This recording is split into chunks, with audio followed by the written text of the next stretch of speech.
नमस्कार दोस्तों, पाथफाइंडर में आप सभी का स्वागत है। मेरा नाम है डॉक्टर महिपाल सिंह राठौड़ और आज इस वीडियो में मैं आपके साथ चर्चा करूंगा कि क्या रशिया का स्ट्रैटेजिक उद्देश्य हासिल हो गया है। Is it a victory for Russia? क्योंकि यूक्रेन ने नेटो की सदस्यता लेने से अब फाइनली इनकार कर दिया है। तो ये पूरा मुद्दा क्या है, इसको हम डिटेल में देखेंगे, जानेंगे नेटो की सदस्यता से रशिया को क्यों इतना खतरा है। आखिर दूसरे देश बॉल्टिक कंट्रीज भी तो नेटो का हिस्सा हैं, तो यूक्रेन के नेटो का सदस्य बनने पर ही क्यों रशिया को आपत्ति है। इन सभी पॉइंट्स को मैं डिटेल में आपके साथ डिस्कस करूंगा। आपको मेरे लेक्चर्स के अपडेट्स और पीडीएफ्स इस टेलीग्राम चैनल से प्राप्त हो जाएंगे। अनअकैडमी ऐप पर भी आप मुझे फॉलो कीजिए। कम्युनिटी का जो लिंक है नीचे वो आपको मिल जाएगा पिन कमेंट में। मेरे जो वहां स्पेशल क्लासेस होते हैं जिनमें हम एमसीक्यूज को डिस्कस करते हैं, डू नॉट मिस दोज। अभी अनअकैडमी के सब्सक्रिप्शन पर एक बहुत शानदार ऑफर चल रहा है जिसमें आपको जीएस के कोर्स के साथ में ऑप्शनल कोर्स फ्री मिलेगा। जी हाँ, आपने सही सुना है, जीएस के साथ ऑप्शनल का पूरा कोर्स फ्री मिल रहा है। So this offer is only for a limited time period. इसको अच्छे से इस्तेमाल कीजिए। महिपाल कोड का इस्तेमाल करोगे तो 10% डिस्काउंट भी मिलेगा और ये ऑफर भी आपको मिल जाएगा। Again the link is in the pin comment. तो देखिए, रशिया यूक्रेन युद्ध में यूक्रेन के राष्ट्रपति व्लादिमीर जेलेंस्की के द्वारा ये स्टेटमेंट दिया गया 2 दिन पहले कि अब हम नेटो सदस्यता नहीं चाहते हैं। We are no longer interested in the NATO membership. तो ये बहुत बड़ा स्टेटमेंट है इनकी तरफ से, क्योंकि इस युद्ध की एक मुख्य वजह यही है कि नेटो यूक्रेन को अपने संगठन में शामिल करके रशिया को थ्रेटन करना चाह रहा था। तो कई सिक्योरिटी एनालिस्ट इसे रशिया की जीत बता रहे हैं। ये रशिया का एक मुख्य गोल था और वो गोल हासिल हो चुका है इस युद्ध में। जेलेंस्की का जो आधिकारिक बयान है वो उन्होंने एक इंटरव्यू में दिया था। उस इंटरव्यू की ट्रांसक्रिप्ट आपके सामने स्क्रीन पर आपको नजर आ रही है। इन्होंने कहा कि नेटो यूक्रेन को एक्सेप्ट करने के लिए तैयार नहीं है, क्योंकि अगर यूक्रेन को एक्सेप्ट करता है नेटो तो बहुत सारी कंट्रोवर्सीज उसके साथ आती हैं। कौन सी कंट्रोवर्सी है अभी 2 मिनट में बताता हूं। और जेलेंस्की का कहना है कि मैं एक ऐसे देश का राष्ट्रपति नहीं बनना चाहता जो अपने घुटनों पे आकर किसी चीज की भीख मांग रहा हो। और भीख किस बात की है? नेटो की सदस्यता की। तो जेलेंस्की का कहना है कि मैं ये भीख मांगने को तैयार नहीं हूं। कुछ इसी प्रकार की भावनाएं स्वीडन की प्राइम मिनिस्टर ने भी व्यक्त करी हैं। मैग्डेला एंडरसन ने भी यह बयान दिया कि हम नेटो ज्वाइन करना नहीं चाहते क्योंकि इससे उत्तरी यूरोप में अस्थिरता आएगी। कुछ दिन पहले स्वीडन को धमकी दी गई थी रशिया के द्वारा कि आप नेटो ज्वाइन करोगे तो अगला हमला शायद आप पर भी हो सकता है। तो इस धमकी का असर हो गया है। स्वीडन की प्राइम मिनिस्टर ने कह दिया आधिकारिक तौर पर कि हम नेटो के सदस्यता हासिल करने के अभी मूड में नहीं है। अभी इसको हम पोस्टपोन कर रहे हैं या फिर ठंडे बस्ते में डाल रहे हैं, जो कि भारत का एक काफी पॉपुलर मुहावरा है। तो जब यूक्रेन और स्वीडन, 2 ऐसे देश जो नेटो की सदस्यता हासिल करने के कगार पर थे, जब दोनों ने ही ये बातें कह दी हैं, तो क्या रशिया जीत नहीं गया है? तो जी हाँ, टू सम एक्सटेंट रशिया की ये एक बहुत बड़ी स्ट्रैटेजिक विक्ट्री है। और रशिया और नेटो के बीच में तनाव कोई नया नहीं है, 1 महीने पुराना नहीं है, ये पिछले कई सालों से चला आ रहा है। इनफैक्ट 2021 में तनाव लगातार बढ़ गया था। इसके कुछ उदाहरण भी यहाँ पर आप देख सकते हैं, मैंने इन पर वीडियोस भी बनाए थे। अक्टूबर 2021 में यूक्रेन ऑलमोस्ट नेटो ज्वाइन करने ही वाला था, और जब ये नेटो ज्वाइन करने वाला था उसके बाद ही मिलिट्री बिल्डअप और तेज हो गया। वैसे तो बिल्डअप पिछले 1 साल से चल रहा है, रशिया अपनी आर्मीज को यूक्रेन बॉर्डर पर तैनात किए हुए है, लेकिन पिछले 1 साल में, खास करके जो पिछले 6 महीने का टाइम पीरियड है, उसमें ये मिलिट्री तैनाती काफी तेज हो गई। अब अगर आप इस मैप को देखें तो ये नेटो के सारे सदस्य हैं यूरोप में। यहां पर जितने भी ग्रीन कंट्रीज हैं, दे आर ऑल सेंट्रल और ईस्टर्न यूरोपियन कंट्रीज, और ये सभी 1990 के बाद नेटो के सदस्य बने हैं, यानी कि सोवियत यूनियन के विघटन होने के बाद में। तो नेटो ऑलरेडी रशिया का बॉर्डर छू चुका है। कहां? यहां बॉल्टिक कंट्रीज में। तो लातविया, एस्टोनिया, लिथुएनिया, ये देश ऑलरेडी नेटो के मेंबर्स हैं और ये रशिया को बॉर्डर करते हैं। तो इसीलिए ये कहना गलत नहीं है कि नेटो और रशिया का बॉर्डर आ चुका है, दे शेयर अ बॉर्डर। लेकिन अब इसे यूक्रेन से इतनी प्रॉब्लम क्यों है? जब यहां बॉल्टिक कंट्रीज के ज्वाइन करने पे प्रॉब्लम नहीं थी, तो यहां इतनी ज्यादा समस्या क्यों है? देखिए, यूक्रेन एक ज्यादा क्रिटिकल कंपोनेंट है इस पूरे जियोपॉलिटिकल इशू का।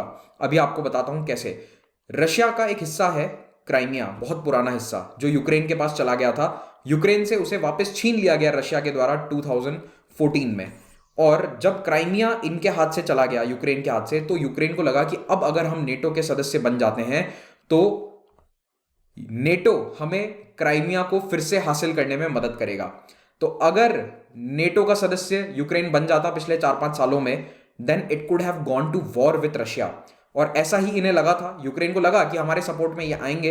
नेटो थोड़ा इसे अवॉइड करना चाहता था कि क्राइमिया के मुद्दे पर, जो कि अब थोड़ा सा ठंडा हो चुका है मुद्दा, उस मुद्दे पर हम रशिया के साथ युद्ध नहीं चाहते, क्योंकि ऑलरेडी नेटो रशिया के बीच में काफी टेंशंस हैं। कई सारे बॉल्टिक कंट्रीज में आप देख सकते हैं, यहां पर इन्होंने अपनी मिलिट्री स्टेशंस और मिसाइल्स तक तैनात करी हुई हैं। और अब केवल बेलारूस और यूक्रेन 2 बड़े देश थे जहां पर ये मिलिट्री तैनाती नेटो की नहीं थी। और इन दोनों देशों में से बेलारूस का तो नेटो सदस्य बनने का कोई भी चांस नहीं है, बिकॉज बेलारूस की जो सरकार है, जो प्रेसिडेंट है, वो पूरी तरह से रशिया के साथ है, फेवर में है। बस यूक्रेन के चांसेस थे कि वो नेटो को ज्वाइन कर लेगा। तो इसीलिए यूक्रेन ज्वाइन ना करे ये बहुत नेसेसरी है रशिया के लिए। एक और रीजन उनकी सिक्योरिटी का है। तो देखो, इनका बॉर्डर फिर भी यहाँ छोटा है। यूक्रेन का 1000 किलोमीटर से भी ज्यादा लंबा बॉर्डर रशिया के साथ है, और ये बॉर्डर इतना क्लोज है रशिया के ऑयल प्रोड्यूसिंग एरियाज से। उनका जो इंडस्ट्रियल हार्टलैंड है, ये वाला जो साउथ वेस्टर्न रशिया है, उसके बिल्कुल निकट वाला ये एरिया है। तो यहाँ पर डायरेक्टली हमला किया जा सकता है नेटो के द्वारा in future, if Ukraine had become a part of NATO. 2014 में जब यूक्रेन ईयू का सदस्य बनने वाला था, उस समय यहां पूर्वी एरियाज में लुहांस और दोनेत्स्क में बगावत शुरू हो गई थी, क्योंकि यहां पर रशियन बोलने वाले ज्यादा लोग रहते हैं। वैसे इस क्षेत्र में रशियन बोलने वाले लोग इतने क्यों रहते हैं? कभी आपने सोचा है क्या ये पहले रशिया का हिस्सा था? नहीं। एक इंटरेस्टिंग फैक्ट बताता हूं। लुहांस्क और दोनेत्स्क में जो कोल माइनिंग होती थी, उस कोयले की खदानों में काम करने के लिए सोवियत यूनियन ने कई सारे रशियन लोगों को यहां पर जबरदस्ती भेजा था। तो सोवियत यूनियन में ये बहुत कॉमन होता था। आपको सरकार कहीं भी भेज सकती है काम करने के लिए, खेतों में, साइबेरिया की जेलों में, गुलाग्स में। तो यहाँ पर कई सारे कोल माइनिंग टाउन्स बनाए गए, बसाए गए, और रशियंस को यहाँ जबरदस्ती सेटल किया गया। तो इस सेटलमेंट के कारण यहाँ पर रशियन बोलने वाले लोग ज्यादा हैं। तो यूक्रेन के कई लोग कहते हैं कि यहाँ पर जो रशियन आबादी है वो नेचुरली नहीं है, वो आर्टिफिशियली यहाँ पर लाई गई, बाद में लाई गई है। ऐसा नहीं है कि ये क्षेत्र कोई रशिया का बहुत बड़ा हिस्सा था। एनीवेज, लुहांस्क और दोनेत्स्क में जब बगावत होती है, तो उस बगावत के बाद यहाँ पर दो अलग देश बन जाते हैं, सो कॉल्ड इंडिपेंडेंट या ऑटोनोमस कंट्रीज। हालांकि इन्हें दुनिया में कोई रिकॉग्नाइज नहीं करता है, लेकिन रशिया ने फाइनली इन्हें रिकॉग्नाइज किया है। तो अभी पुतिन को डर यह है कि अगर यूक्रेन नेटो का हिस्सा बन जाता, तो पहले तो वो ये लुहांस्क और डोनेत्स्क में जो ऑटोनोमस रिपब्लिक्स हैं उन पर हमला करवाते नेटो से, और फिर क्राइमिया को भी फिर से रशिया से छीनने की कोशिश करते हैं। क्योंकि नेटो का आर्टिकल 5 क्या कहता है? Collective defence. एक देश पर हमला सभी देशों पर हमला है। So all the NATO countries would have gone to war with Russia. सारे देश मिलकर रशिया से लड़ाई लड़ते, तो ऑफकोर्स रशिया नहीं जीत पाता। बाय द वे, अगर आप लोग जानना चाहते हो कि रशिया का ये मिलिट्री कैंपेन इतना सफल क्यों नहीं हुआ है, रशियन आर्मी जो दुनिया की दूसरी तीसरी सबसे बड़ी आर्मी है, वो यहां पर असफल क्यों हुई है यूक्रेन में, इसका मैं आपको बहुत बढ़िया रीजन बताऊंगा। अगर आप चाहते हैं ये रीजन जानना तो कमेंट में बताइएगा। रात को इस पर आज एक लेक्चर में बनाता हूं, इफ यू वांट दैट। तो देखिए, 24 फरवरी को ये रशिया ने हमला किया यूक्रेन पर। इसके बारे में आप जानते ही हैं। हमला 3 दिशाओं से किया गया, और इन तीनों ही दिशाओं में रशिया को काफी सफलता हासिल हुई रूरल एरियाज में। लेकिन जो बड़े बड़े शहर हैं, इन पे रशियन आर्मी कब्जा करने में असफल रही है। एयर बॉम्बिंग हो रही है, हवाई जहाजों से बहुत सारी बॉम्बिंग हुई, लेकिन अभी तक वो शहरों को कंट्रोल नहीं कर पाए। रशियन फॉरेन मिनिस्ट्री का भी एक स्टेटमेंट काफी इंपॉर्टेंट है।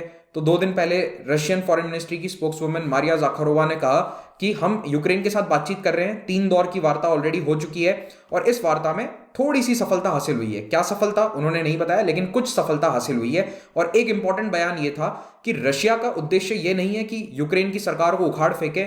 हमारा उद्देश्य कुछ और ही है। हमारा उद्देश्य, जो भी उन्होंने पहले बताया था कि नाजीज को यहां से हटाना है, नेटो या पश्चिमी देशों का दबदबा हटाना है, और रशिया का मिलिट्री ऑपरेशन सही सलामत चल रहा है, ऐसा इन्होंने कहा है। हालांकि ये सच्चाई नहीं है, but this was very important कि रशिया यूक्रेन में सरकार को उखाड़ फेंकना नहीं चाहता है। They don't want to remove the government at all. वो यूक्रेन को अपना हिस्सा नहीं बनाना चाहते हैं। ऐसा संदेश ऑफिशियली रशियन फॉरेन मिनिस्ट्री के द्वारा दिया गया है। रशिया के इस बयान के बाद व्लादिमीर जेलेंस्की ने भी 2 इंपॉर्टेंट बातें कही। पहला, उन्होंने कहा कि शायद रशिया अपना एम हासिल कर चुका है, हम नेटो ज्वाइन नहीं कर रहे हैं। और दूसरा, लुहांस्क और डोनेट्स्क की जो स्थिति है उस पर हम कॉम्प्रोमाइज कर सकते हैं। अभी तक ये कहते थे कि ये यूक्रेन का अभिन्न अंग है, इसको हम कभी छोड़ेंगे नहीं, लेकिन अब ये कह रहे हैं कि हम उसे रिकॉग्नाइज करने के लिए तैयार हैं। We can compromise on the status of these pro Russian territories. तो ये दोनों बहुत बड़े बयान हैं, और कहीं ना कहीं यूक्रेन की लीडरशिप के द्वारा घुटने टेके जा रहे हैं रशिया के सामने, और रशिया का जो स्ट्रेटेजिक एम है वो यहां पर सॉल्व हो गया है। तो लुहांस्क और डोनेट्स्क के जो ये 2 रिपब्लिक्स हैं, याद रखना पूरा प्रांत इन ऑटोनोमस रीजन्स के अधीन नहीं आता है, आधा आधा एरिया इनके अधीन है। आने वाले समय में हो सकता है कि ये 2 स्टेट बफर स्टेट का काम करें। They could act as a buffer between Ukraine and Russia.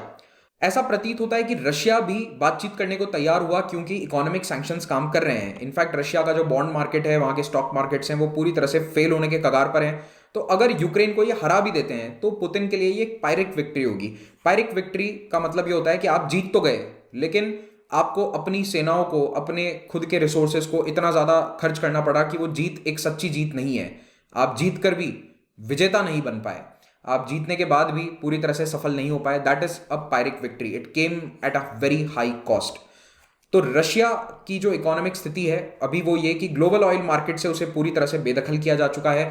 Western countries उस पर सैंक्शंस लगा रहे हैं। ग्लोबल ऑयल प्राइसेस बढ़ने की पूरी संभावना है और हाई प्राइसेस जो हैं ये कमोडिटी मार्केट्स के कारण भी बढ़ रहे हैं। अब वो मैंने पहले एक लेक्चर में समझाया था कमोडिटी मार्केट कैसे काम करता है, आप उसे देखिएगा। जिस लेक्चर में मैंने बताया कि सैंक्शंस काम क्यों नहीं करते उसको आप ध्यान से देखिए। तो अभी ये हो रहा है कि यूएस अपनी ग्लोबल ऑयल सप्लाई को रेगुलेट करने के लिए, इंश्योर करने के लिए अरब स्टेट्स और ओपेक कंट्रीज से बातचीत कर रहा है। ओपेक कंट्रीज जो बाइडेन को ज्यादा भाव दे नहीं रहे हैं। So a lot of things are going on geopolitically. तो ये लेक्चर आपको कैसा लगा मुझे कमेंट सेक्शन में जरूर बताइएगा। इसे लाइक करें अगर आपको बहुत अच्छा लगा।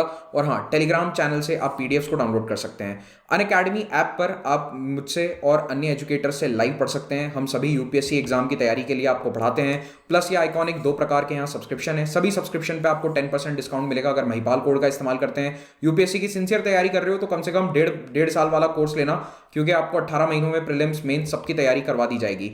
जो भी सब्सक्रिप्शंस हैं इनमें आपको डिस्काउंट भी मिलेगा और अभी ऑप्शनल सब्सक्रिप्शन फ्री है along with the GS subscription. Iconic subscription के बेनिफिट आप यहां देख सकते हैं। 1-on-1 मेंटरशिप आपको मिलेगी। मॉडर्न इंडियन हिस्ट्री का मेरा कोर्स ऑनगोइंग है, इसका लिंक नीचे कमेंट में मिल जाएगा। 8 AM to 10 AM इसकी सुबह क्लासेस होती हैं। अनअकैडमी की तरफ से तैयारी के लिए आपको बहुत सारी सुविधाएं दी जाती है। We have lots of features on our app, इसको आप जरूर देखिए। नए बैचेस हर हफ्ते बनते हैं। हमारा एक ऑफलाइन लर्निंग सेंटर चालू हो रहा है दिल्ली में और 13 मार्च को संडे को आप सुबह मुझसे भी मिल सकते हैं। कहाँ पर? मुखर्जी नगर में। डिटेल्स टेलीग्राम चैनल पर शेयर कर दी गई है, वहां पर जरूर देखिए। उस इवेंट में आइए, मुझसे मिलिए। और ये फोन नंबर है, इस पर कॉल कर सकते हैं। कोई डाउट्स हैं तो regarding the course subscription etcetera. EMI option पर सभी कुछ उपलब्ध है। यूसीएससी में एनरोल कीजिए अभी, तो आप लकी ड्रॉ का हिस्सा बन सकते हैं। 27 मार्च को यूसीएससी है। Thank you very much, have a great day.